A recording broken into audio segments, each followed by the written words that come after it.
सभी का स्वागत है हमारे YouTube channel study with Dharmveer PD class में। फ्रेंड्स, आज हम फिर से एक नई वीडियो को लेके आ गए हैं।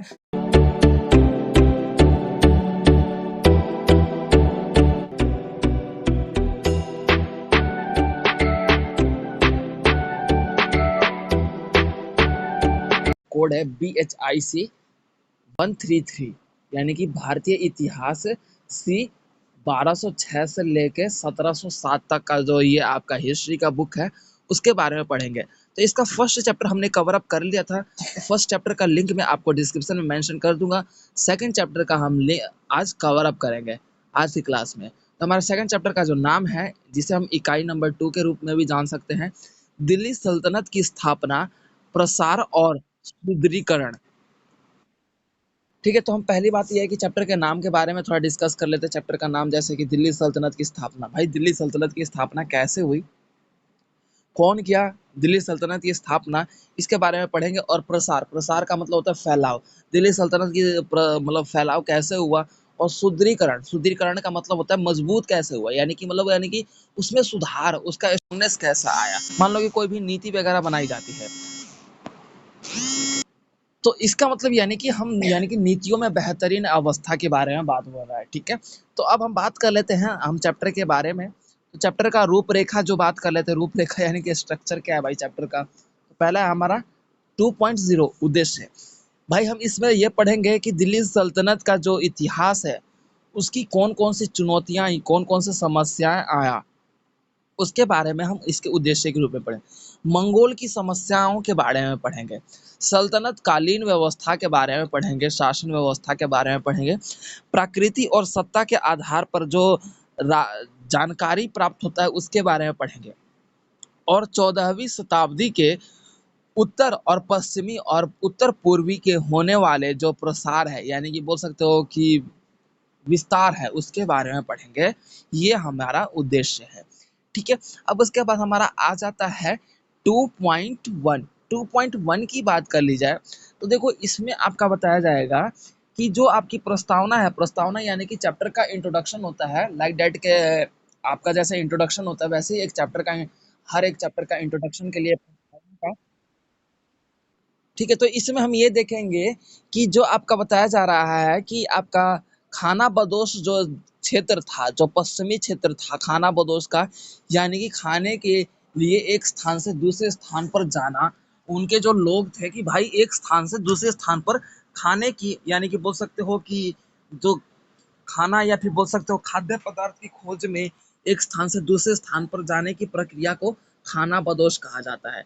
ठीक है, तो उस समय का जो बात चल रहा था, ये 10वीं से 12वीं शताब्दी के बीच में चल रहा था, जो कि आपका बोल सकते हो कि तुर्क के जो देश थे, यानी कि तुर्की जो दो देश थे, उस स्थिति में 13वीं और 15वीं शताब्दी के बीच जो आक्रमण हुआ तुर्कों के तहत, उसके बारे में है हम इस पूरे चैप्टर के बारे में लिटिल बिट एनालिसिस करेंगे। ठीक है, जैसे कि आपको डायग्राम में दिया भी होगा और आपका बोल सकते हो कि तुर्क और मंगोल के बारे में दिया भी होगा कि उसका मैदान है वो किस तरीके से दूसरे पर मतलब हावी हो रहा है, या फिर उसके जो रेगिस्तानी क्षेत्र है उसके मैदान के।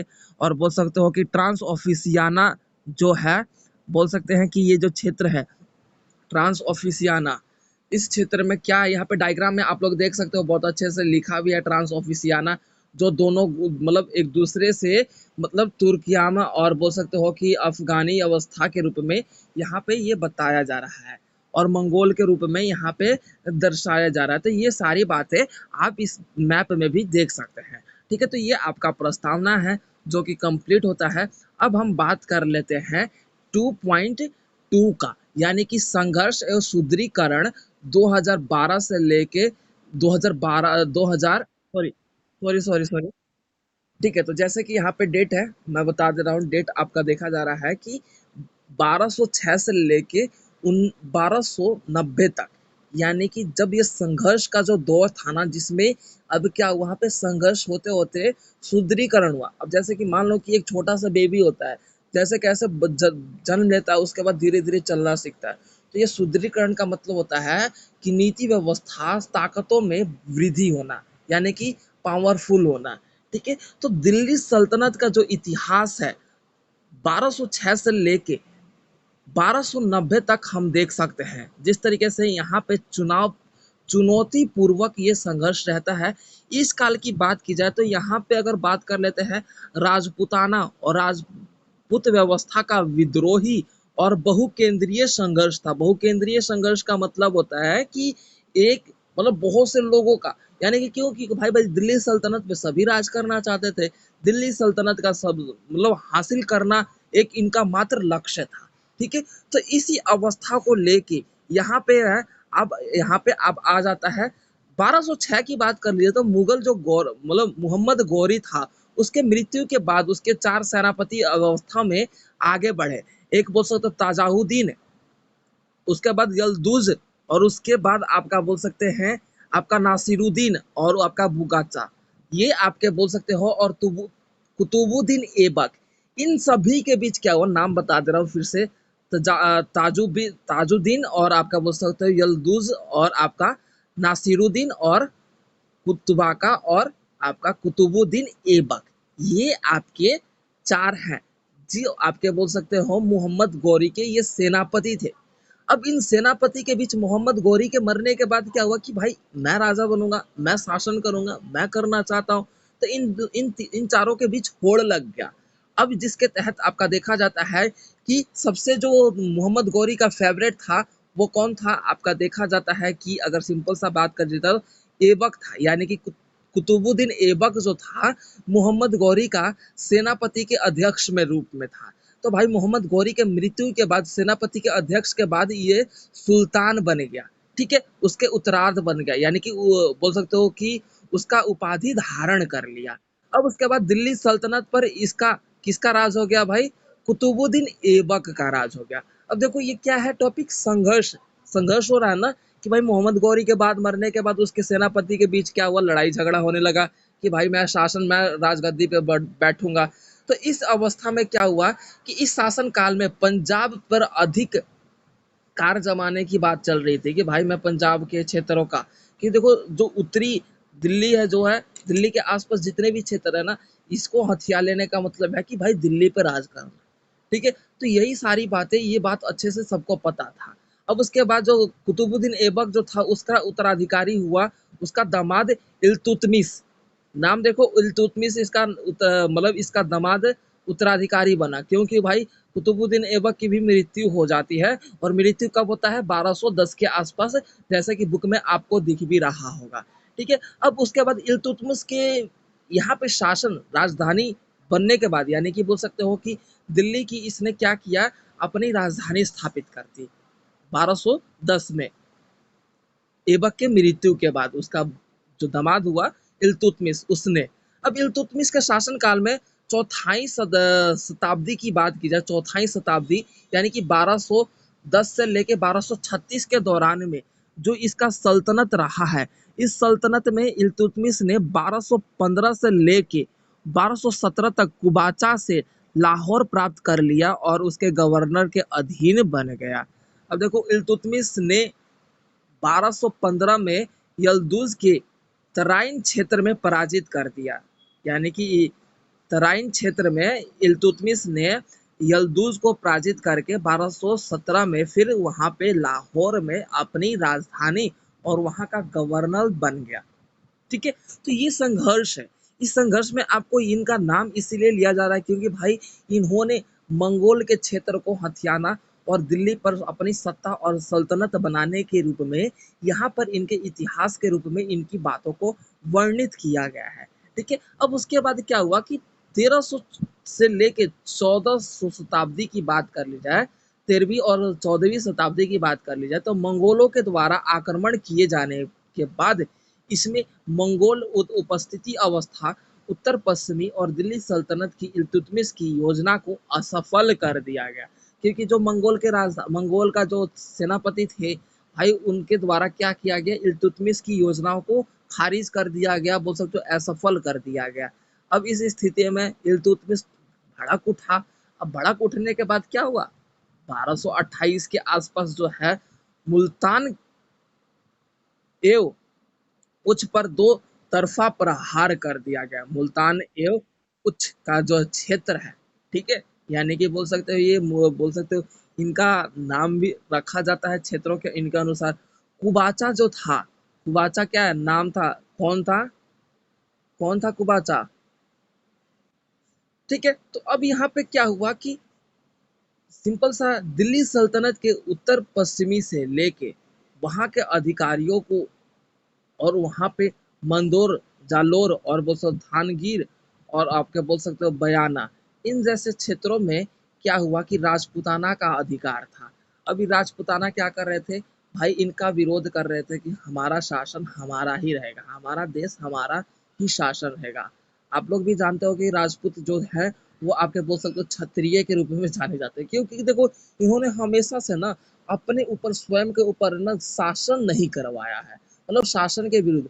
ये बोल सकते हो पंजाबी हुए हैं, सरदार हुए हैं और राजपूत हुए हैं, ये क्या है कि बोल सकते हो क्षत्रिय के रूप में जाने जाते हैं। इन्होंने कभी भी अपने ऊपर शासन को मतलब स्वीकार नहीं किया है। ठीक है, चाहे भारत में कोई भी बोल सकते हो मुगल आया, डच आए, पुर्तगाल आए, चाहे कोई भी आए, यूनान आए, लेकिन कभी भी इन्होंने अपने ऊपर शासन नहीं करवाया है। तो राजपूताना ने इन सभी व्यवस्थाओं के इन सभी नगरों में विरोध करते हुए इल्तुतमिश के पूर्व की ओर अग्रसर कर दिया गया। और उसके बाद मतलब इल्तुतमिश असफल भी रहा।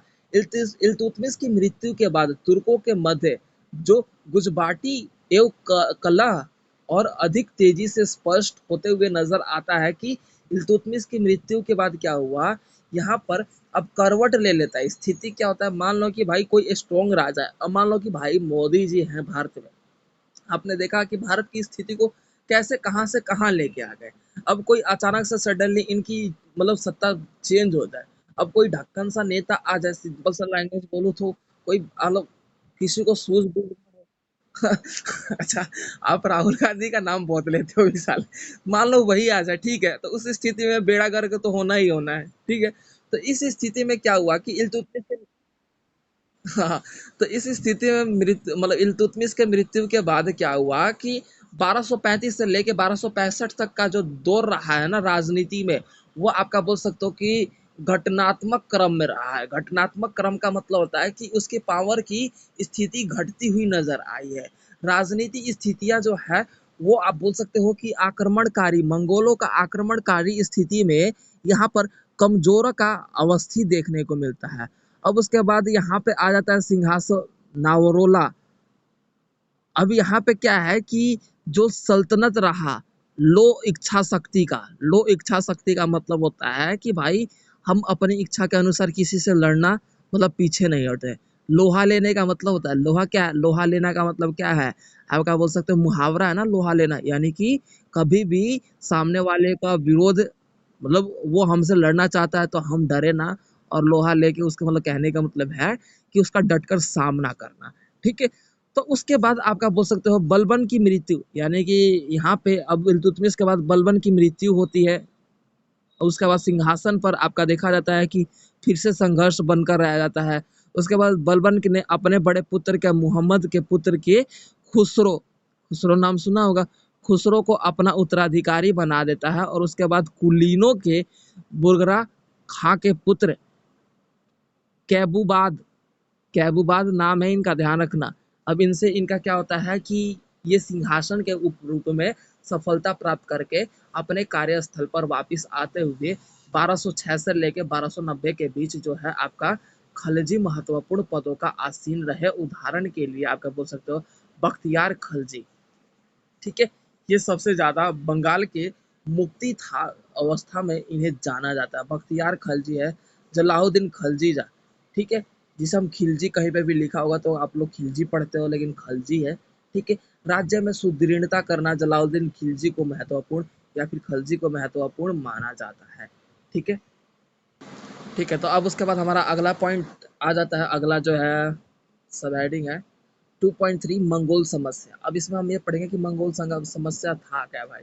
तो इस भाग की बात कर लीजिए तो भारत के उत्तर पश्चिमी से ले सीमा से लेकर उत्पन्न यानी कि मंगोल जो खतरे में था उसकी बात कर लीजिए। क्यों, क्योंकि देखो क्या है कि दिल्ली सल्तनत पर अलग अलग जो है कुबाका भी था भाई, इल्तुतमिश भी रहा, उसके बोल सकते हो कि जलाउद्दीन खलजी भी रहा है। ठीक है, तो इनका क्या है कि भाई कैसे भी सत्ता पर अपना अधिकार करना। भाई मंगोल भी खतरे में पड़ रखा था। हिंदू कुश पर्वत से लेके मतलब हिंदू कुश पर्वत के द्वार से लेके विभाजित यहाँ पे काबुल और गजनी की बात कर ली जाए तो यहाँ पे कंधार यानी कि जैसे गंधार था वो कंधार का रेखा है, ठीक है, नाम है ये कंधार क्षेत्र का। दिल्ली सल्तनत के नियंत्रण के रूप में यहाँ पे माना जाता है कि जो प्राकृतिक की सीमा है, अगर दिल्ली सल्तनत पर अपना राज्य हो जाए तो हम दिल्ली के जितने भी क्षेत्र हैं उस पर राज्य कर लेंगे। यह मंगोल की समस्या सबसे बड़ी थी, क्योंकि दिल्ली पर अगर किसी भी शासक व्यवस्था का राज हो जाता है ना तो उस स्थिति में क्या होता था कि मंगोल या फिर बोल सकते हो दिल्ली के आसपास जितने पंजाब है या फिर कोई भी जो भी क्षेत्र थे उन सभी पे उस अवस्था में क्या है उनका राज होता था। मंगोल आक्रमण के कारण उत्पन्न जो स्थिति थी दिल्ली के सुल्तानों के प्रसार में चिनाब नदी तक सीमा मतलब रखा गया था। जबकि बात कर लीजिए तो सतलज का जो क्षेत्र था ना, सतलज क्षेत्र, ठीक है, तो उस स्थिति में आपका क्या हुआ कि दिल्ली में जो आपका बोल सकते हो कि सतलज की स्थिति में जो आसपास का जो क्षेत्र था और उसके बाद सिंधु नदी का जो भारत का एकमात्र सांस्कृतिक सीमा से बनकर अपना गुजरता था, तो सिंधु नदी जो पश्चिम तक ही सीमित थी। उस अवस्था में क्या था कि इल्तुतमिश के पृथ्वीकर्ता की स्थिति और उसकी नीति ने दिल्ली के सुल्तानों और मंगोल के खतरे को सामना करना पड़ा। दिल्ली के सुल्तानों का बात की जाए तो इल्तुतमिश हुआ या फिर बोल सकते हो कि उसको टुकड़ों में बाधित करना। पृथ्वीकर्ता का मतलब होता है कि बांटना, ठीक है, यानी कि पृथक करना, अलग करना। तो दो 12,000 12 सॉरी 1221 में मंगोल का क्या हुआ कि जो साम्राज्य था चंगेज खां राजकुमार जलालुद्दीन खिलजी के रूप में जाना गया। अब क्या हुआ कि चंगेज खां और जो जलालुद्दीन खिलजी खलजी था ना उसके रूप में जाना गया। जलालुद्दीन खलजी जो है कई बार विफल हुआ, मतलब कई उसके पास विकल्प आया और उसने सिंधु नदी को पार करके सिंधु के खादर क्षेत्र में अपने आप को आगे बढ़ा लिया। कौन? जलालुद्दीन खलजी, ठीक है। अब उसके बाद इसने रणनीति के माध्यम से राजनीति करना शुरू कर दिया, ठीक है। परंतु बात ये हुआ कि खोखरेपन यानी कि बोल सकते हो कि इसको अधिक मतलब क्या होता है कि हम कोई भी सत्ता स्थापित करते हैं तो ऐसा नहीं होता कि भाई हम पॉपुलैरिटी हो जाए, हमारे से सब लोग डरने लगे। तो इसमें इसकी शासन व्यवस्था में बोल सकते हो कि कुछ कमी था। अब इसी कमी को जलालुद्दीन खलजी था ना उसको दूर करते हुए अपने आप को आगे बढ़ाना चाहता था। इल्तुतमिश से मंगर मंगरबरनी के रूप में मंगबरनी के रूप में जाना जाता था और उसकी उपस्थिति के रूप में इसके खतरे या फिर बोल सकते हो कि इल्तुतमिश भली भांति सल्तनत की कमजोरी को दूर करना चाहता था और इसी माध्यम से इल्तुतमिश ने पृथ्वीकर्ता की नीति के अनुसार अपने आप को आगे बढ़ाया।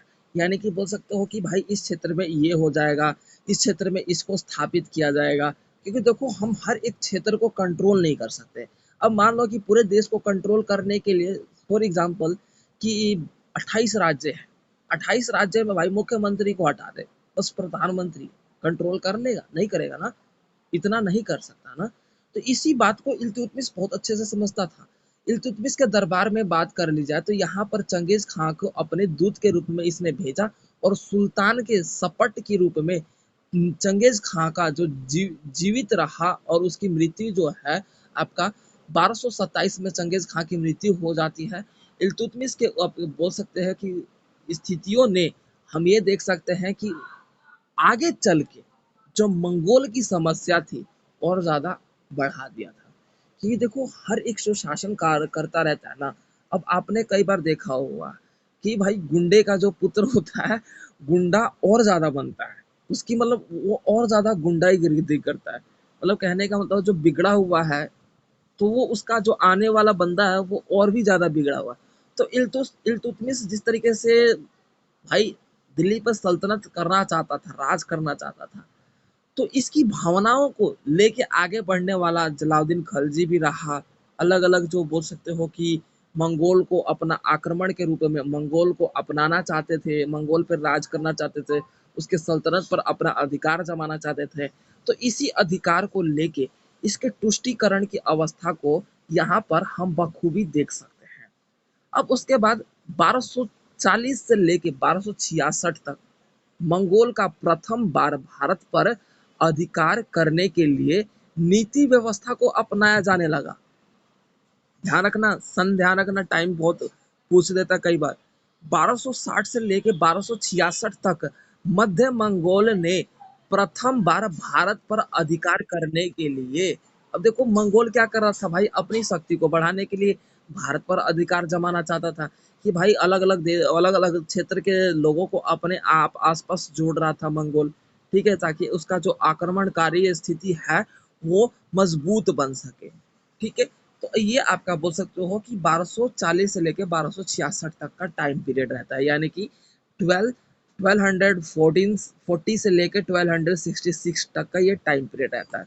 उसके बाद 1241 में तैर बहादुर, यानी कि तैर बहादुर ने लाहौर पर आक्रमण किया और नगर के पूर्व के रूप में नष्ट कर दिया, यानी कि पूरे नगर को ही नष्ट कर दिया बंदे ने। सिंपल सा लैंग्वेज बोलूँ तो बंदे ने पूरा मतलब पूरा क्षेत्र को ही तमाम खत्म कर दिया। किसने? सैर बहादुर ने, लाहौर के पर आक्रमण करते हुए। अब उसके बाद क्या हुआ कि 1245 से लेके 1246 के 2 बार आक्रमण किया। उसके बाद नसीरुद्दीन जो था शासन काल में बलबदन के द्वारा विशेष प्रयासों के बावजूद वो क्या हुआ, 1241 से 1266 तक वो दिल्ली सल्तनत की स्थिति में सिमट कर वैसाय नदी के नीचे रह गया। और वैसाय नदी क्या था भाई, सिंपल सा ये नदी का नाम है, ध्यान रखना। जैसे सिंधु नदी है उस समय वैसाय नदी भी था।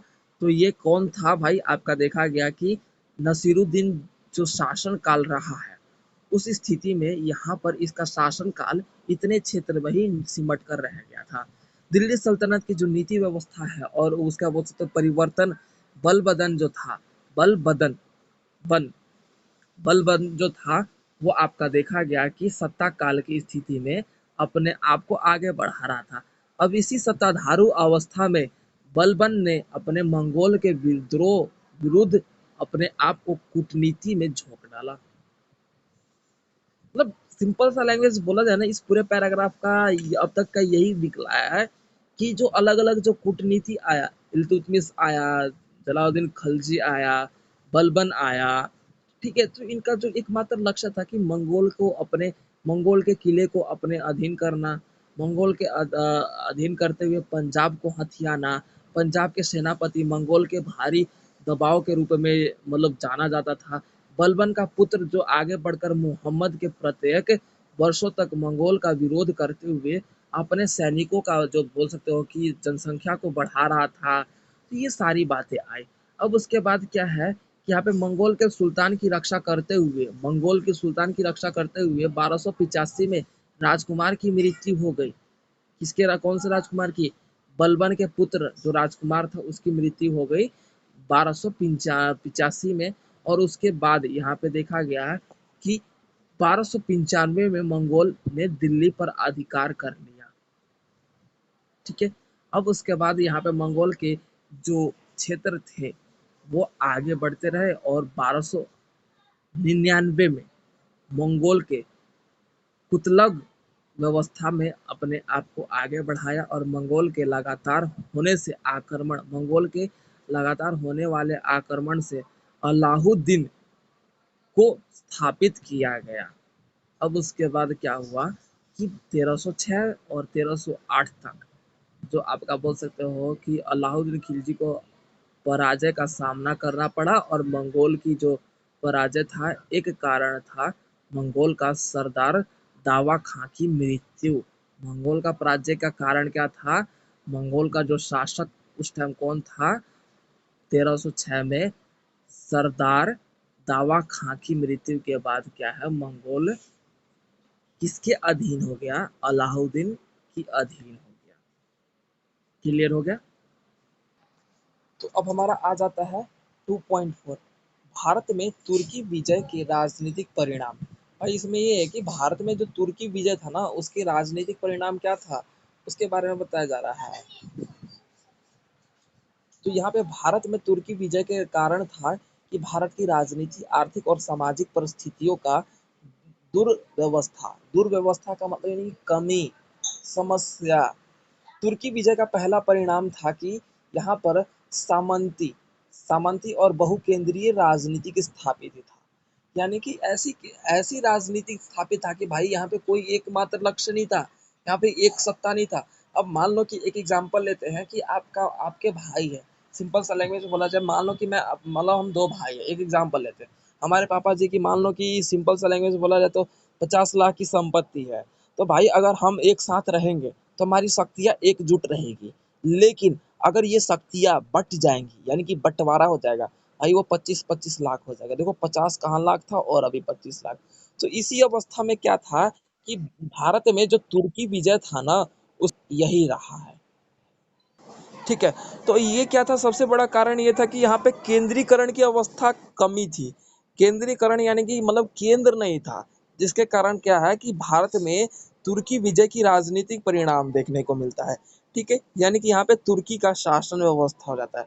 अगले खंड की बात की जाए तो यहाँ पे एकता के एकता के इतिहास के बारे में विस्तृत रूप में अध्ययन करने के बाद हमें ये पता चलता है कि यहाँ पे जो मुख्य विशेषता ये था कि यहाँ पे जो राजनीतिक परिणाम था, वह असफल रहा। राजनीतिक यानी कि जो कूटनीति और जो एकत्रित व्यवस्था था, इसमें सबसे बड़ी बात यह है कि यहाँ पे भारत में ही कई कई ऐसे देशद्रोही रहे, जिसके कारण यहाँ पे एकता शासन व्यवस्था यानी कि तुर्कों का जो शासन व्यवस्था था, वो एकता के रूप में देखा गया। एकता के अंतर्गत इनका जो स्थानांतरण व्यवस्था था, वो विशेष रूप से 3 से 4 वर्ष तक ही रह सके। अब उसके बाद यहाँ पे संपूर्ण संतुलन जो है, वो आपका तुर्की के अधीन हो जाता है। तुर्की के अधीन हो जाने के बाद यहाँ पे आपका राय राणा और उसके बाद ठाकुर देश की एकता बनाए रखा, और उसके बाद कुछ समय के बाद इनकी भी एकता असफल हो जाती है। और अखिल भारतीय स्तर प्रशासन की स्थापना की बात कर ली जाए तो वो सफलता की प्राप्ति की, और ऐसा हुआ कि दिल्ली प्रशासन जो है नियंत्रित रूप से बोल सकते हो कि एकता व्यवस्था के रूप में निरंकुश राज्य बन गया। और निरंकुश राज्य बनने के बाद भारत में ही ऐसे बोल सकते हो कि जो आपका राणा साय हुआ और आपके बोल सकते हो राय और उसके बाद ठाकुर, ये जितने भी हुए एक दूसरे से ही मतलब विरोध करने लगे। ठीक है, तो इसी परिणाम को देखते हुए ग्रामीण स्थितियों की बात कर ली जाए तो यहाँ पे जो अर्थव्यवस्था था उसकी वृद्धि ना होना। क्यों? क्योंकि भाई यहाँ पे क्या है, तुर्की व्यवस्था, तुर्क जो लोग थे हमें लूट रहे थे, हमारे कृषि व्यवस्था, हमारे उत्पादन व्यवस्था को वृद्धि तो कर रहे थे, लेकिन अपने अधीन रख कर। अब अपने अधीन रख कर रहे थे, तो भाई वो अपने अनुसार ही तो चाहेंगे कि हाँ भाई इतना ही वृद्धि हो, भाई इससे ज़्यादा नहीं होना चाहिए। तो इसी बात को कारण क्या है कि हमारे देश में, भारत में तुर्की विजय की राजनीतिक परिणाम हम ये देख सकते हैं। क्यों? क्योंकि देखो यहाँ पे क्या है कि आर्थिक, राजनीतिक और बोल सकते हो सामाजिक परिस्थितियों का जो है दुष्प्रभाव रहा है। कर लेते हैं हम 2.5 के बारे में, 2.5 के बारे में जिक्र कर लेते हैं। तो हमारा 2.5 है खलजी शासन का प्रसार। प्रसार का यानी कि मतलब खलजी शासन का विस्तार कैसे हुआ, इसका स्थिति कैसे बढ़ा आगे। ठीक है, तो हमारा बात कर लेते हैं। तो देखिए 13वीं सदी के मध्य में, यानी कि 13वीं शताब्दी जो चल रहा था, उसके मिडल टाइम में क्या हुआ कि तुर्की सुल्तान का जो है ना प्रारंभिक विस्तार देखने को मिला। ठीक है, इसकी जगह पे क्या हुआ, शांति व्यवस्था का स्थापना हुआ। और सुल्तानों का मुख्य उद्देश्य था सल्तनत को बेहतर करना। यानी कि जो सुल्तान थे ना, उनका उद्देश्य क्या था कि भाई अपने जो ताकत है ना उसको बेहतर करना। सुदृढ़ता का मतलब होता है बेहतर करना। ठीक है, खलजी वंश की स्थापना सल्तनत के प्रारंभिक सीमाओं के रूप में ना होकर देखने को मिला। 13वीं शताब्दी के अंत में तुर्की शासन के जब खलजी वंश द्वारा जो पलट किया ना, तब जाके खलजी वंश की यहाँ पे स्थिति बखूबी देखने को मिला। ठीक है, सल्तनत के आधिकारिक व्यवस्था की बात की जाए तो उसके विस्तार का जो स्वरूप है, वहाँ पे हमारे सुल्तानों का ही देखने को मिल रहा था। लेकिन अब खलजी शासन व्यवस्था का स्थिति देखने को मिला। जैसे कि जलालुद्दीन फिरोज खलजी के द्वारा आपका देखने को मिला कि सत्ता व्यवस्था पर उसने मोर्चा संभाला, सत्ता व्यवस्था पर क्या किया, अपने आप को आगे बढ़ाना शुरू कर दिया। रणनंथ जो भोर थे, उसके लूट पाट के, यानी कि उन्हें लूट कर यहाँ पर क्षेत्रीय व्यवस्था के रूप में राजनीति किसके द्वारा किया जाने लगा, अब जलालुद्दीन फिरोज खलजी खलजी के द्वारा किया गया। पड़ोसी देशों के जो शक्तिशाली व्यवस्था था, उस शक्तिशाली व्यवस्था को यहाँ पर जलालुद्दीन खलजी के द्वारा अपने अधीन ले लिया गया और तत्पश्चात क्या हुआ, यहाँ पे दिल्ली सल्तनत पर जो स्थिति था, वहाँ पे अपनी मोर्चा को, अपने आप को आगे बढ़ाया सल्तनत या फिर सुल्तान के रूप में।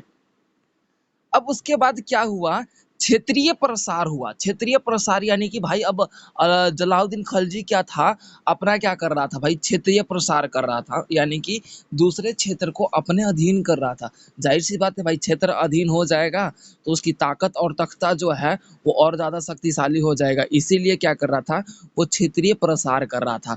प्रथम प्रथम खलजी सुल्तान जो जलालुद्दीन खलजी के पास जाकर देखा जाए तो इच्छा शक्तिशाली रूप में अपने आप को आगे बढ़ाना चाहता था। यानी कि प्रथम खलजी सुल्तान जो था ना जलालुद्दीन, ठीक है, वो अपनी इच्छा शक्ति के रूप में अपनी नीति और रणनीति को आगे बढ़ाना चाहता था और इसी व्यवस्था पर अपने आप को सुल्तान के रूप में अपनी सल्तनत स्थापित करना चाहता था। कहाँ पे, दिल्ली सल्तनत के रूप में, ठीक है। तब जाके यहाँ पे क्षेत्रीय व्यवस्था का विस्तार अपने धीरे धीरे करने लगा और तत्पश्चात आपका देखने को मिलता है कि यहाँ पर देख सकते हो मैप में, खलजी राजवंश के अधीन दिल्ली सल्तनत के अधिगत सीमाओं का समावेश स्थिति देखा जाए, यहाँ पे स्टार लगा हुआ है तो इसी जगह को डेडिकेट कर रहा है, ठीक है। तो आप लोग मैप में भी देख सकते हैं। अब उसके बाद हमारा आ जाता है 2.5.1 पश्चिम तथा मध्य भारत। यानी कि पश्चिम तथा मध्य भारत की स्थिति की बात की जाए तो अलाउद्दीन खलजी के द्वारा दिल्ली पर अपने स्थितियों को सुदृढ़ करने की भूमिका देखने को मिला भाई।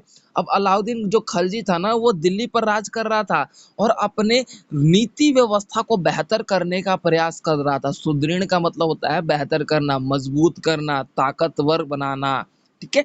तो ये आपका 1299 में गुजरात मध्य प्रदेश, यानी कि गुजरात प्रदेश में जो था, यानी कि गुजरात जो था प्रदेश के रूप में जाना जाता है, ठीक है। तो ये आपका देखने को मिला 1299, यानी कि 1299 के आसपास की बात है। तो यहाँ पे प्रथम सैनिक अभियान स्थापित किया गया और इसी के माध्यम से शायद गुजरात जो है संपन्न व्यापार के रूप में अपने आप को आगे बढ़ाया।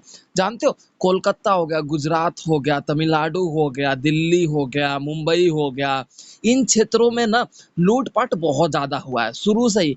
बांग्ला हो गया, ठीक है।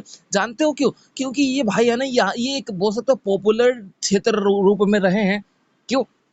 दिल्ली की बात की जाए तो भाई यहाँ पे क्या था कि मुगलों के रूप में हर एक देश ने या फिर बोल सकते हो शासकों ने हमारे देश पर आकर अपना दिल्ली पर ही सल्तनत किया। क्योंकि दिल्ली क्या था कि भाई चारों तरफ से ना मुख्य रूप में क्षेत्रों से देखने को मिलता है। अब मुंबई क्या है भाई, आपका बोल सकते हो गुजरात क्या है, आपका बंगाल और आपका कोलकाता, ये सब क्या है भाई, समुद्री व्यापार करने के लिए बहुत ही बेहतर था और ये जुड़ा हुआ था दिल्ली से, ठीक है। इसीलिए दिल्ली पर राज करने के लिए सभी का एक बोल सकते हो लक्ष्य था। चाहे अलाउद्दीन खलजी हो गया, चाहे आपका बोल सकते हो जलालुद्दीन खलजी हो गया, सबका अपना अपना जो सल्तनत पे राज करने या सत्ताधारी व्यवस्था था, वो दिल्ली को ही एक टारगेट बना के किया गया था, ठीक है।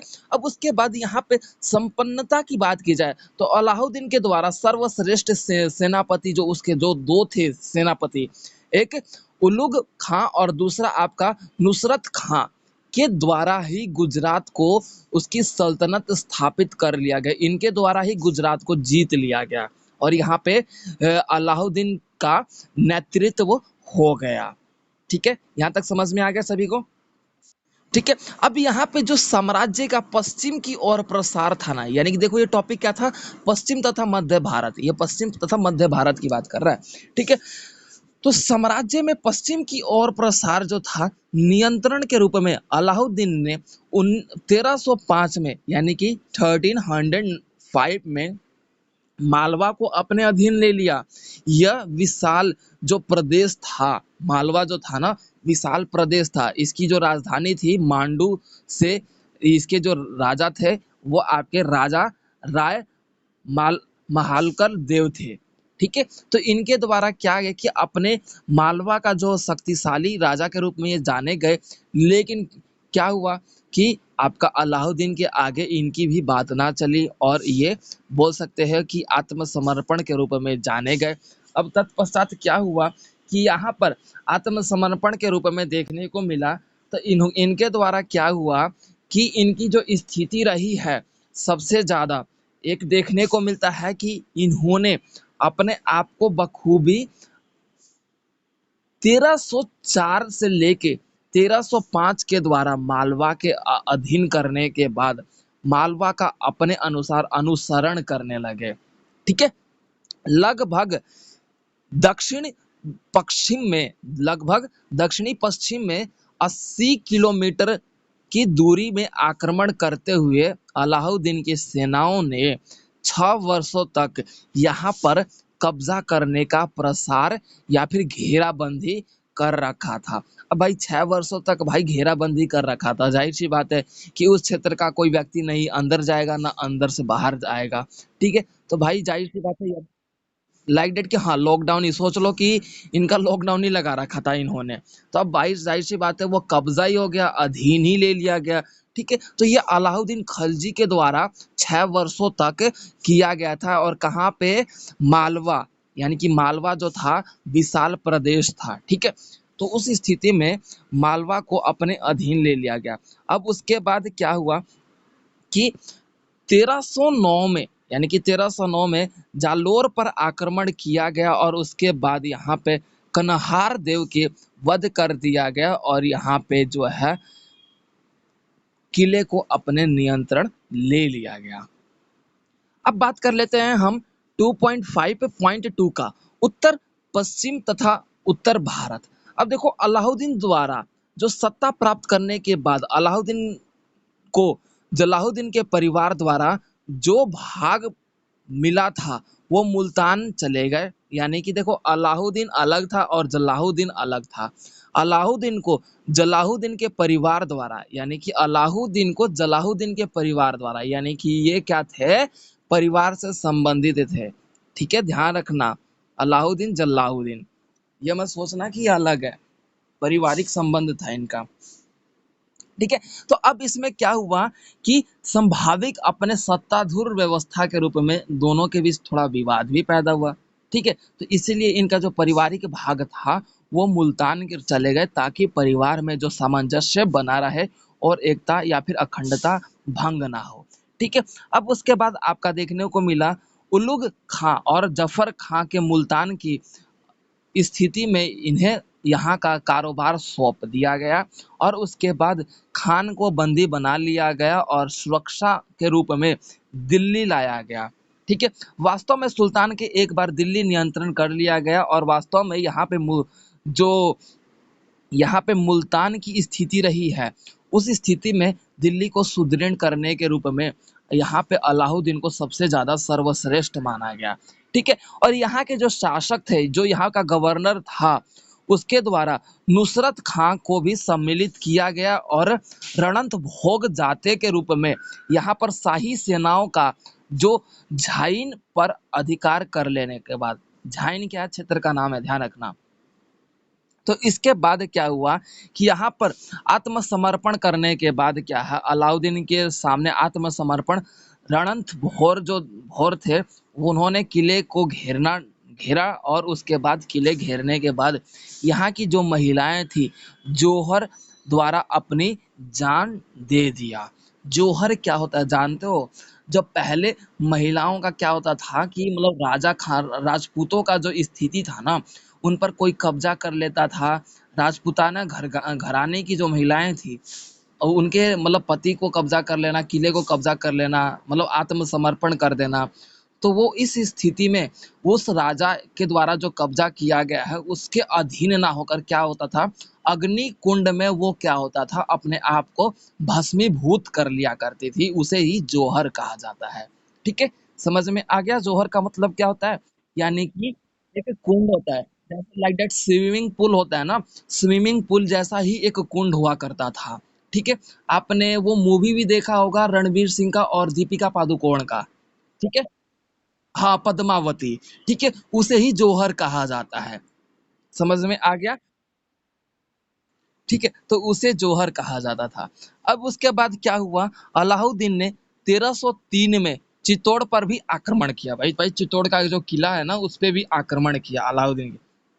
आक्रमण के बाद चित्तौड़ के जो राजा थे, ठीक है, अचानक से स्वयं को सुल्तान के सम्मुख आत्मसमर्पण कर दिए भाई। ठीक है भाई, क्योंकि उन्हें पता था कि अगर मैं लड़ूंगा तो भाई नुकसान होगा, इसलिए आत्मसमर्पण कर दो।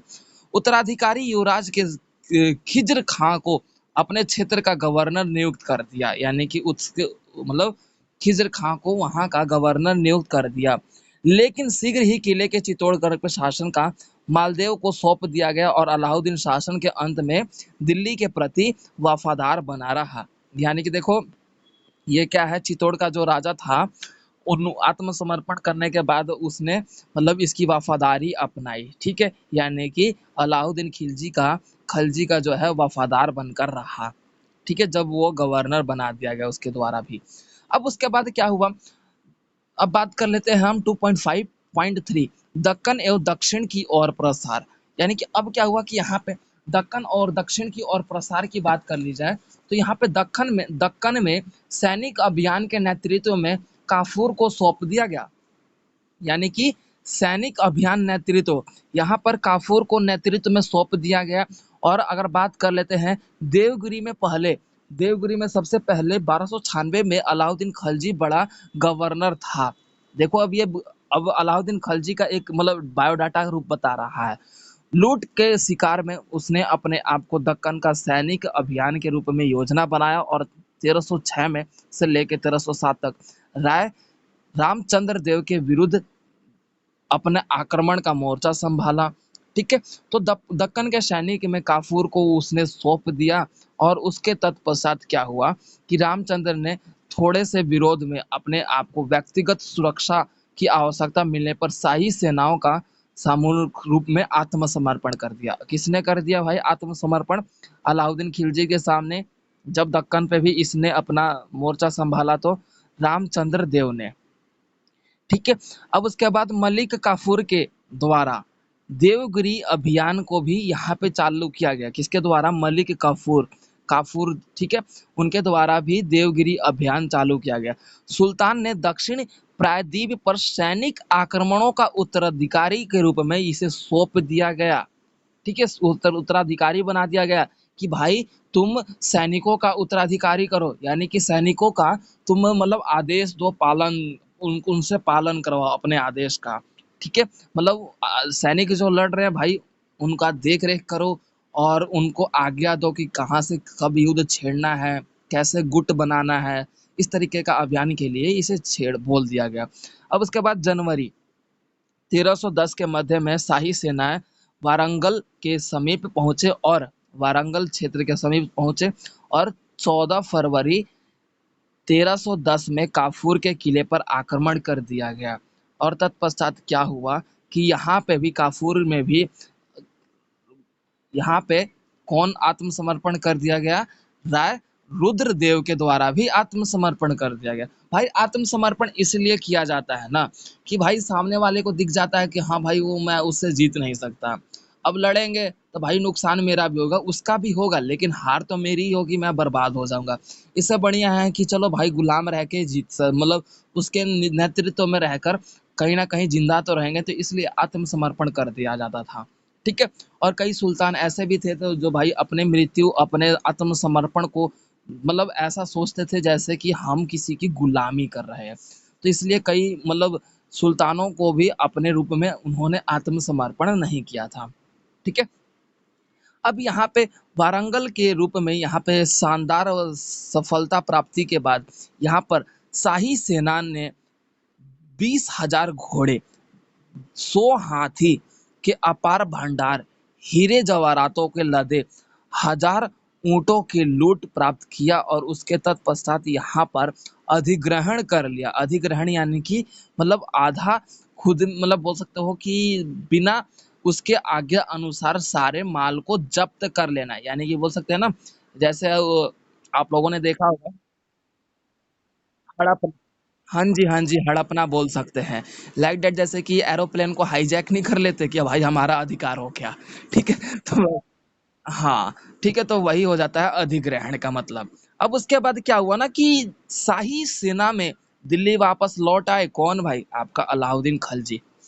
और उसके बाद सुल्तान के धन और लालसा ने, यानी कि जो सुल्तान था अलाउद्दीन खलजी सुल्तान के रूप में आगे बढ़ा, क्योंकि सारे जगहों पर इसने कब्जा कर लिया। मालवा भी कब्जा कर ही लिया भाई, और आपका मांडुर भी कब्जा कर लिया, वालंगर भी कब्जा कर ही लिया, काफूर भी कब्जा कर ही लिया।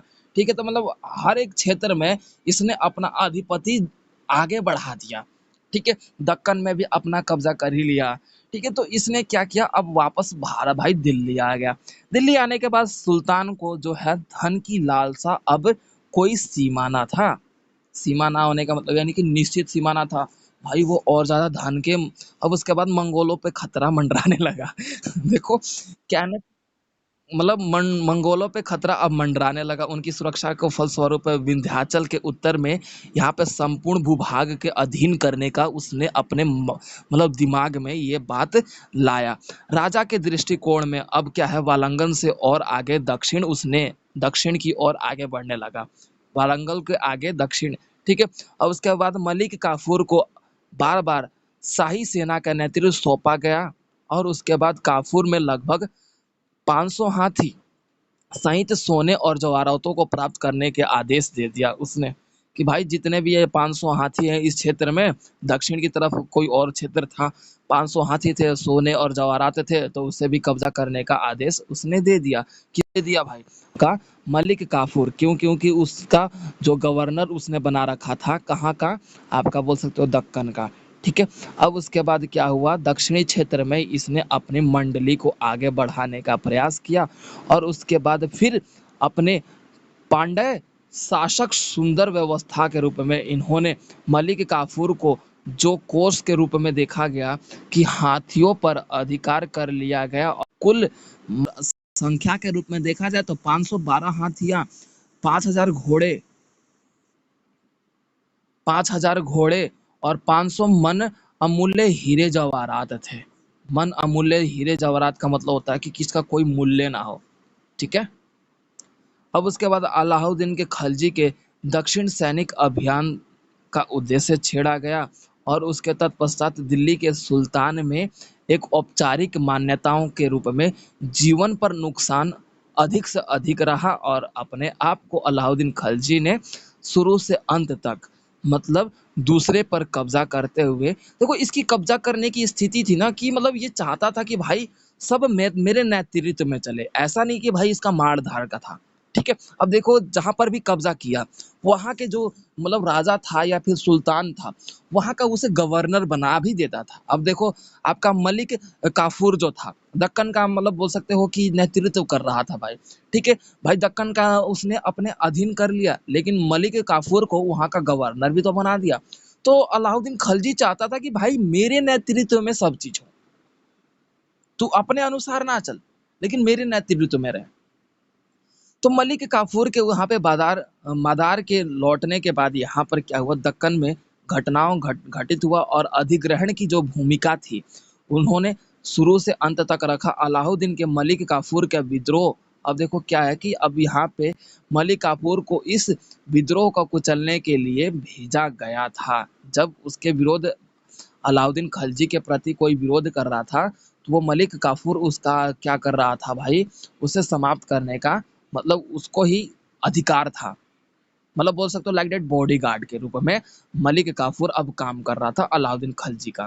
ठीक है, अलाउद्दीन की मृत्यु के बाद जो है जनवरी 1316 में आइन उल मुल्क को भी देवगिरी की समस्या हल कर दिया गया और दिल्ली वापस बुला लिया गया। अलाउद्दीन का बाद उसके बाद यहाँ पे उत्तराधिकार के रूप में मुबारक खलजी सत्तासीन होने लगा। मुबारक खलजी क्या है, सत्तासीन होने लगा। कहाँ पे भाई, दिल्ली सल्तनत पे। अब यहाँ पे दिल्ली सल्तनत अपनी स्थिति फिर से इसने बेहतर की। ठीक है, अब कौन कर रहा था भाई, मुबारक खलजी। अलाउद्दीन खलजी के बाद मुबारक खलजी दिल्ली सल्तनत को सुदृढ़ करने का प्रयास कर रहा था। तो ये आपका पूर्ण रूप से था जो कि हमने इसमें इस टॉपिक में देखा कि दक्कन में दक्षिण की ओर किस तरीके से अलाउद्दीन खलजी ने, और उसके बाद उत्तर पश्चिम में अलाउद्दीन खलजी ने कैसे भूमिका निभाया, पश्चिम के मध्य में अलाउद्दीन खलजी ने अपना कैसा प्रसार या फिर विस्तार किया था। तो ये आपका 2.5 कंप्लीट हो गया। यहाँ तक सभी को क्लियर है।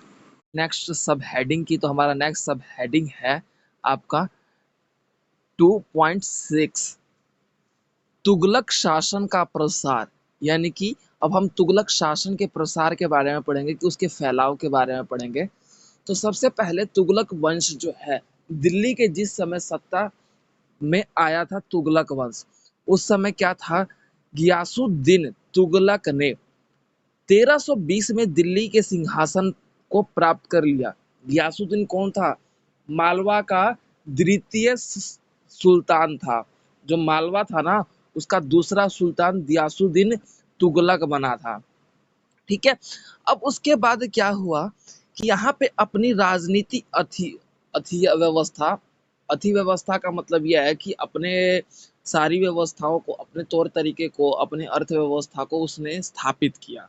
कहाँ पे भाई, आपका यहाँ पे तुगलकी क्षेत्र दिल्ली के ऊपर। ठीक है, यानी कि बोल सकते हैं दिल्ली प्रशासन पे। क्यों, क्योंकि 1320 में उसने सिंहासन को अपने हाथ में ले लिया। ठीक है, यानी कि भागदौड़ को अपने हाथ में ले लिया। दूर दराज के प्रांतों में अपनी स्वतंत्रता घोषित कर दिया। भाई अपनी स्वतंत्रता यानी कि सारे आसपास फैला दिया कि भाई मैं अब यहाँ का प्रशासन और यहाँ का सल्तनत का राजा हूँ। ठीक है, सल्तनत के प्रभावशाली नियंत्रण को देखते हुए यहाँ पर जो अन्य भूभाग के जो क्षेत्र थे, भूभाग यानी कि जो दिल्ली की सल्तनत के आसपास जितने भी क्षेत्र थे, वो इसके प्रशासन के व्यवस्थाओं को देखते हुए अपने तौर तरीके को मजबूत करने की सोची। क्योंकि जाहिर सी बात है भाई, अगर कोई मतलब हम पर कब्जा ना करे, इसलिए क्या है, देखेंगे कि भाई उसको ये खतरा है, तो आप उस खतरे को निपटने के लिए क्या करते हो, पहले से ही इंतजाम करने लगते हो ना।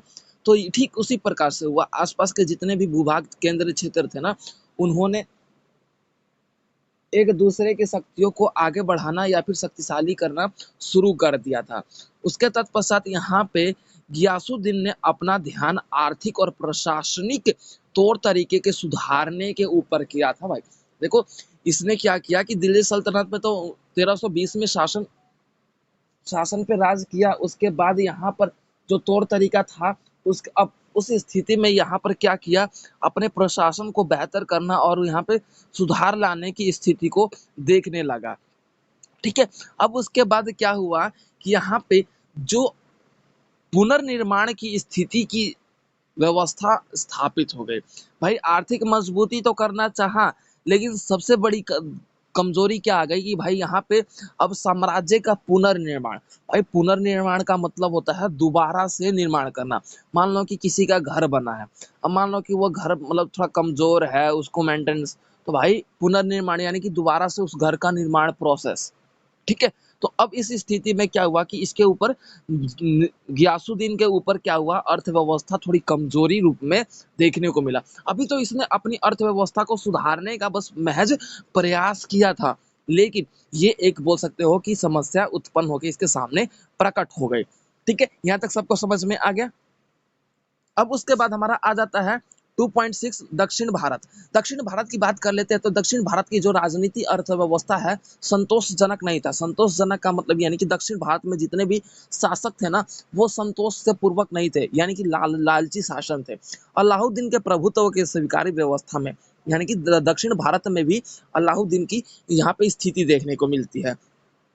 दक्षिण भारत के शासकों द्वारा यहाँ पे वफादारी का वचन नाम मात्र का लिया गया, यानी कि वफादार रहेंगे, इसका मतलब आप समझ सकते हो कि संतोषजनक नहीं था, यानी कि संतुष्टि नहीं थी लोगों को। तो यहाँ पे क्या वफादार नहीं थे भाई, मतलब यानी कि एक दूसरे को लूटना, चोरी चकारी, इस तरीके का भावना था। ठीक है। अब उसके बाद देवगिरी और तेलंगाना जैसे प्रांतों में भी शाही प्रभुत्व का पुनर्निर्माण होने लगा। यानी कि अब देखो यहाँ पे क्या हुआ कि जैसे ही यहाँ पे क्या दिल्ली सल्तनत पे गियासुद्दीन का शासन हुआ ना, तो यहाँ पे देवगिरी तेलंगाना जैसे शहरों का पुनर्निर्माण किया जाने लगा। मजबूती, सैनिकों की अभियानों का नियंत्रण आवश्यक कर दिया गया। भाई सैनिक बढ़ाए जाने लगे। ठीक है, आप लोग भी देखते होंगे जब बॉर्डर पे लड़ाई ज़्यादा होने लगता है तो सैनिकों को तैनात कर दिया जाता है, सुरक्षा को ध्यान में रखते हैं। ठीक इसी प्रकार से तेलंगाना और बोल सकते हैं कि देवगिरी जैसे क्षेत्रों को इस तरीके की भूमिका में नवाजा गया। ठीक है, उसके तत्पश्चात यहाँ पर देवगिरी से दक्षिणतम व्यवस्था के रूप में सल्तनत सत्ता के बचे अवशेष को देखते हुए यहाँ पर तेलंगाना जैसे सुल्तान में गियासुद्दीन का तख्ता अपना ध्यान केंद्रित कर दिया। अब गियासुद्दीन किस पे नजर रखने लगा भाई? तेलंगाना जैसे क्षेत्र पर। तेलंगाना क्या था भाई? समुद्री क्षेत्र है। ठीक है, तो जाहिर सी बात है यहाँ पे व्यापार करने में सुविधा होती थी। तो अब गियासुद्दीन दिल्ली सल्तनत के साथ साथ तेलंगाना क्षेत्र पर भी अपना ध्यान केंद्रित करना शुरू कर दिया। ये भाई दक्षिण भारत था। ठीक है, अब उसके अगले पैराग्राफ की बात कर लेते हैं। तो यहाँ पे 1321 की बात कर लीजिए तो उल्लुग खान जो कि बाद में इसे मोहम्मद तुगलक के नाम से जाना जाता है। ठीक है, अब इसमें क्या हुआ, दक्षिण भारत के प्रांत ने इसने अपने आप का मार्ग खोल दिया।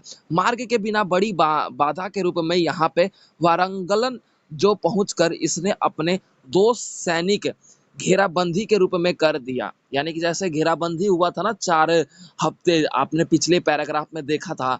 ठीक है, तो ठीक उसी प्रकार से वारंगलन के क्षेत्र में,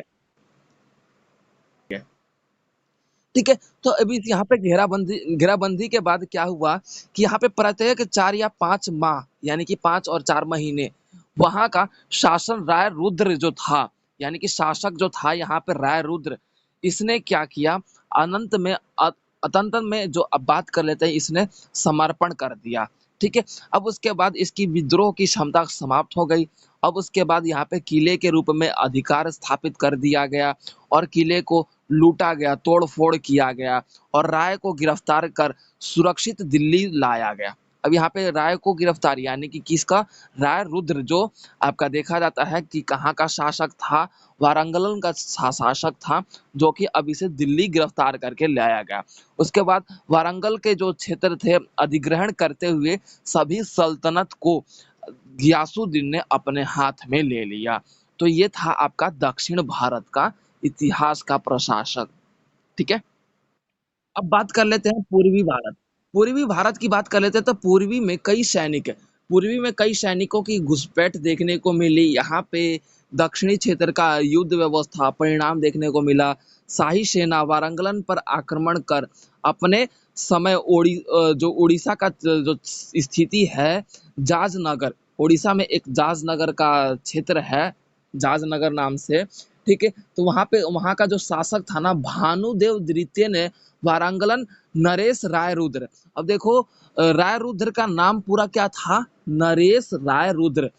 देखो इसने क्या किया था, उड़ीसा का जो क्षेत्र है ना, उसका जो राजा था, जो शासक था, भानुदेव द्वितीय, इसने वारंगलन के शासक को मतलब सपोर्ट किया था। जब गियासुद्दीन वारंगलन पर आक्रमण किया नरेश राय रुद्र पर, तो इसने सहायता किया था इसका। ठीक है, तब जाके क्या हुआ कि भाई गियासुद्दीन गुस्से में आ गया। ऑब्वियस ही बात है भाई, गुस्से में आएगा। क्यों? क्योंकि भाई वारंगलन के क्षेत्र का जो शासक था उस पर गियासुद्दीन ने हमला किया और भानु द्वितीय जो था ना, वारंगलन के जो शासक था उसको सपोर्ट कर रहा था कि भाई मैं आपको युद्ध में सपोर्ट कर रहा हूँ, आप अपने युद्ध को जारी रखो। ठीक है, हार मत मानो। तो उसके बाद 1324 में मध्य उल्गू खान ने वारंगलन की स्थापना के साथ साथ क्या कर दिया, जाजनगर पर आक्रमण कर दिया। जाजनगर जो कि भानुदेव द्वितीय का जो क्षेत्र था, जाजनगर। ठीक है, जाजनगर का शासक कौन था? भानुदेव द्वितीय। अब उसके बाद आक्रमण करने के बाद दोनों में घमासान युद्ध हुआ। अंत में यहाँ पे उलुग खां की विजय हुआ, यानी कि मोहम्मद तुगलक का विजय हुआ। देख लो, ध्यान रखना नाम कि उलुग खां किसे बोला जाता है। ठीक है, अब उसके बाद यहाँ पे लूटा और उसको जाजनगर में जीत कर उसके सल्तनत पर भयंकर अपने आप का आधिपत्य कर लिया। ठीक है, उसके बाद 1323 से लेके 1324 तक यहाँ पे सिंहासन में भाई के बीच यहाँ पे युद्ध होने लगा। क्यों? क्योंकि अब क्या है, मोहम्मद तुगलक क्या कर रहा था भाई, दोनों भाइयों के बीच लड़वाने की स्थिति को अपना रहा था। देखो इनमें ना एक ही चीज़ बहुत भूमिका निभाती है, ये ना मतलब पारिवारिक संबंध की कमजोरी को जानते हैं, ठीक है? तो यहाँ पे जितने भी आप लोग शासक और प्रशासक देखें ना, तो इन्होंने जो भी सत्ता पर राज किया ना, उन्होंने अपने पारिवारिक व्यवस्था को कमजोर बनाते हुए और हमारा एक बोल सकते हो हथियार के रूप में उन्होंने उपयोग किया, ठीक है? अब उसके बाद हाँ, ठीक है?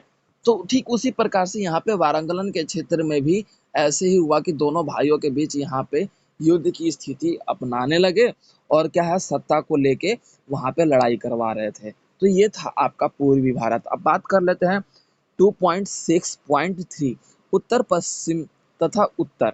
अब यहाँ पे क्या हुआ कि अलाउद्दीन के मुल्तान अभियान से सुल्तान की पश्चिमी सीमाएं भी स्थिर रही। यानी कि अलाउद्दीन जो था ना, उसका जो मुल्तान पर हमला करना था, उसके यहाँ पे सिंपल सा लैंग्वेज बोला जाए तो मोहम्मद तुगलक के सत्ता में आने के बाद ही उत्तर पश्चिमी सीमा की ओर ध्यान केंद्रित करने लगा। यानी कि मोहम्मद तुगलक शासक बनाई तो उसने उत्तर पश्चिमी के ऊपर ध्यान केंद्रित करने लगा। मतलब देखो क्या है ना कि हमारे भारत को हर एक क्षेत्र के अनुसार इनको लूटने का प्रयास किया जा रहा था, ठीक है? अब उसके तत्पश्चात क्या हुआ कि 1326 से लेकर 1327 तक तरामसीनी खान ने के नेतृत्व में मंगोल पर आक्रमण कर दिया गया और इसीलिए मोहम्मद तुगलक ने अपने अभियानों के द्वारा भविष्य में जो होने वाले मंगोलों का युद्ध था, उसको ध्यान में रखते हुए अपने आक्रमणकारी व्यवस्था को सुदृढ़ करने लगा। अब क्या हुआ कि तारानुखी जो आपका बोल सकते हैं कि इसने क्या किया कि मोहम्मद तुगलक अब सोच लिया था कि भाई भविष्य में मेरे को भी तो कोई लूटने आ सकता है। ऐसा तो नहीं है कि भाई मैं ही किसी को लूट रहा हूँ तो मेरे को कोई लूटने नहीं आएगा। अब इसी को ध्यान में रखते हुए जो मोहम्मद तुगलक था ना, अपनी अर्थव्यवस्था, अपनी शक्तिशाली व्यवस्था को अब यहाँ पे क्या है, भविष्य की होने वाली लड़ाइयों को ध्यान में रखते हुए उसने मजबूत करना शुरू कर दिया। अब उसके बाद क्या है कि इसने लाहौर की स्थिति को ठहराते हुए पेशावर पर आक्रमण करने का आदेश दे दिया। पेशावर पर आक्रमण करने का आदेश दे दिया। सुल्तान ने इस पे विजित व्यवस्था को अपनाते हुए लगभग 1332 में सुल्तान मोहम्मद तुगलक का कराची के क्षेत्र में विजय योजना स्थापित हो गया और उसके तत्पश्चात उत्तर पश्चिम सीमाओं में किलेबंदी की योजना के साथ साथ यहाँ पे मोहम्मद तुगलक ने अपना अधिकार जमा लिया और कराचील जो क्षेत्र था उसमें हम विजय प्राप्त करते हुए, जो कराचीन के नाम से जो जाने जाते हैं, आज वो कराचील पहले था, ठीक है? क्लियर है? तो अब इसके बाद क्या हुआ कि यहाँ पे विजय विपत्तिपूर्ण व्यवस्था ये देखने को मिला कि मोहम्मद तुगलक ने अपने संप्रभुता को आखिर तक रखने के लिए उसने भविष्य में होने वाली लड़ाइयों का भी योजना बनाते हुए अपने आप को स्वयं को शक्तिशाली करने का प्रयास कर लिया, ठीक है? जिसके कारण इसकी अर्थव्यवस्था को मजबूती मिली और दिल्ली सल्तनत की प्राकृतिक अध्ययन में भी इसने अपने आप को आगे बढ़ा दिया। अब उसके बाद हमारा आ जाता है 2.7, ठीक है? राज्य की प्रकृति। अब राज्य की प्रकृति में बात कर लेते हैं तो दिल्ली सल्तनत की जो प्रकृति था इसमें अध्ययन केंद्र में रूप में देखा जाए तो दिल्ली सल्तनत को ही यहाँ पर क्या है कि महत्वपूर्ण शक्तिशाली सल्तनत के रूप में जाना जाता था। इसीलिए इस पर स्वयं सभी का अधिकार स्थापित करने का ही एकमात्र लक्ष्य था। सर्वश्रेष्ठ की बात की जाए तो श्रेष्ठ सैन्य सॉरी सर्वश्रेष्ठ की बात की जाए तो यहाँ पे सैन्य क्षमता को आगे बढ़ाना, सत्ता हथियाना, ठीक है? और शासक को मजबूत करना, यहाँ पर जो भी शासक था उसका यही इन तीनों पर ही ध्यान था कि सैन्य शासन को सर्वश्रेष्ठ बनाना, सत्ता को हथियाना और उसके बाद अपने आप की मजबूती करना, ये इनका मात्र लक्ष्य था। क्यों? क्योंकि भाई दिल्ली सल्तनत पे सभी अपना अधिकार करना चाहते थे। दिल्ली सल्तनत पर अपने अपने अनुसार अपने वैधता को आगे बढ़ाना चाहते थे। वैधता का मतलब होता है कि नियम के अनुसार, अपने नियम के अनुसार दिल्ली सल्तनत पर राज करना चाहते थे। इसी चीज को ध्यान में रखते हुए दिल्ली पे कोई भी राज कर रहा था तो उसने अपने तीन चीजों को बहुत ज्यादा ध्यान में रखा कि सैन्य शासन को सर्वश्रेष्ठ रखना, हथियारों से ही अपने आप को मजबूत करना, शासक में बढ़ोतरी या फिर अर्थव्यवस्था में मजबूती पर ध्यान रखना शुरू कर दिया। अब दिल्ली सल्तनत में इसी सभी महत्वपूर्ण घटकों के कारण कुलीन वर्ग और तुर्की गुलामों की संख्या अधिक थी। ठीक है, कुलीन वर्ग और तुर्की गुलामों की संख्या अधिक थी, जिसके कारण अत्यधिक जटिलता से संबंधित यहाँ पर क्या होता था कि इस पर राज करना में कठिनाइयों का सामना करना पड़ता था, क्योंकि भाई यहाँ पे कुलीन वर्ग भी थे और तुर्की गुलामों की संख्या। ये जो तुर्की गुलामों की संख्या जो थी ना, ये किसी को अपने ऊपर शासन करने के लिए मतलब बोल सकते हैं कि विरुद्ध होते थे कि भाई इन हमारे ऊपर कोई शासन नहीं करेगा, बेशक हम गुलाम है तो क्या, कोई अन्य शासन नहीं करेगा, जिसके हम गुलाम हैं उसी के वफादार रहेंगे। ठीक है, अब उसके बाद खिलाफ की बात कर लेते हैं तो यहाँ पर शासकों में कुलीन वर्गों के बीच क्या हुआ, सत्ता संघर्ष की व्यवस्था को मतभेद डाला गया, फूट डाला गया सत्ता को लेके। ठीक है, दिल्ली सुल्तान के कुलीन वर्गों में। अब उसके बाद कुलीन वर्ग क्या था, प्राकृतिक रूप में अपने आप को अलग कर लिया, किससे भाई, तुर्की के गुलाम संख्या से। अब क्या हुआ कि शक्ति कमजोर पड़ गई और दिल्ली सल्तनत के अंतर्गत देखा जाए तो राज्य की जो प्रकृति है अपना मत निर्धारित करते हुए अपने आप को आधुनिक की स्थिति में आगे बढ़ाने को सोचा और स्टैनली और लेनपूल, ईश्वरी प्रसाद, एबीएम हबीबुल्ला हबीबुल्ला मोहम्मद हबीब और के एन निजामी जैसे इतिहासकारों ने दिल्ली के बारे में, दिल्ली सल्तनत के केंद्र के बारे में अपने कलम से इतिहास के पन्नों पर दर्ज किया कि दिल्ली सल्तनत की जो व्यवस्था है उसकी व्याख्या करते हुए दिल्ली सल्तनत की स्थापना कब हुई, 1192 में तराइन के द्वितीय युद्ध के बाद दिल्ली सल्तनत की स्थापना हुई। और प्रमुख कारण था यहाँ पे, जिसकी वजह से महाद्वीपों में लाहौर की स्थिति भी पैदा हुई और 1206 में के बाद दिल्ली में जो राजधानी के रूप में बना और यहीं से क्या हुआ, दिल्ली सल्तनत की अर्थव्यवस्था में मजबूती मिली और उसके तत्पश्चात हर एक शासक का दिल्ली सल्तनत पर राज करना, सत्ता स्थापित करना एकमात्र लक्ष्य बना।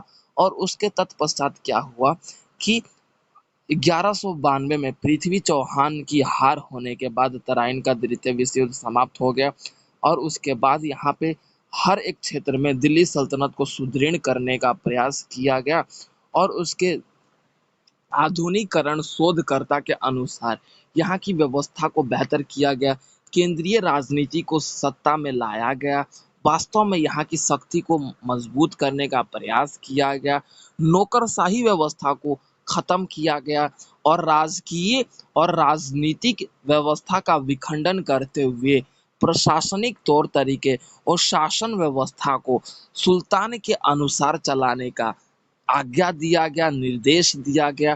केंद्र में राज्य के विभिन्न भागों को गतिविधियों को नियंत्रित केंद्र के द्वारा किया जाए और उसका केंद्र का एकमात्र लक्ष्य किसके, सुल्तान के प्रति वफादारी था।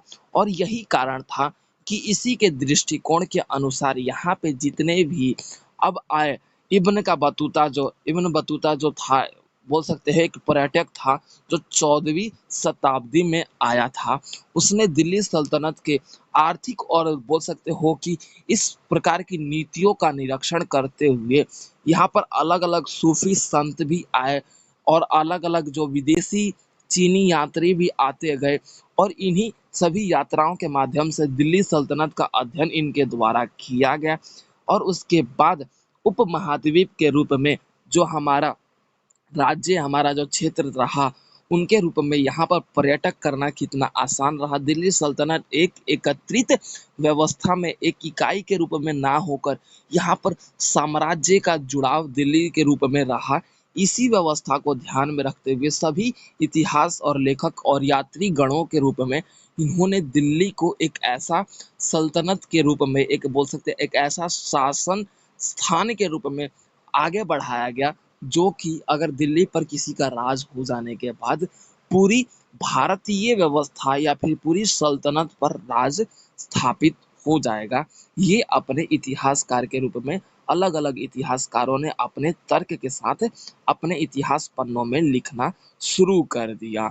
तो ये था आपका पूरा प्रार राज्य की प्रकृति, जो कि दिल्ली की व्यवस्था का वर्णन किया गया है।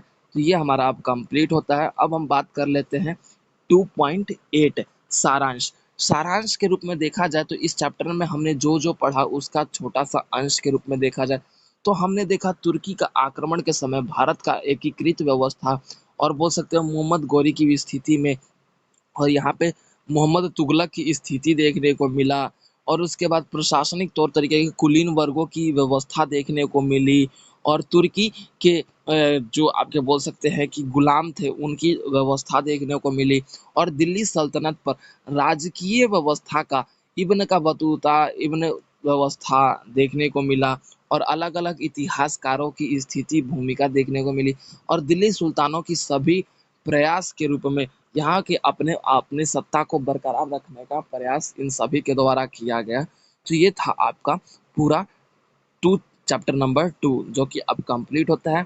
इसका फर्स्ट चैप्टर का वीडियो मैं आपको डिस्क्रिप्शन में मेंशन कर दूंगा, आप वहां से जाके फर्स्ट चैप्टर को विजिट कर सकते हैं।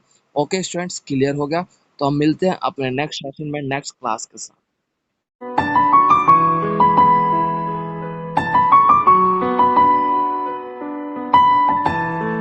तो वीडियो को like, comment, share and subscribe करना ना भूलें।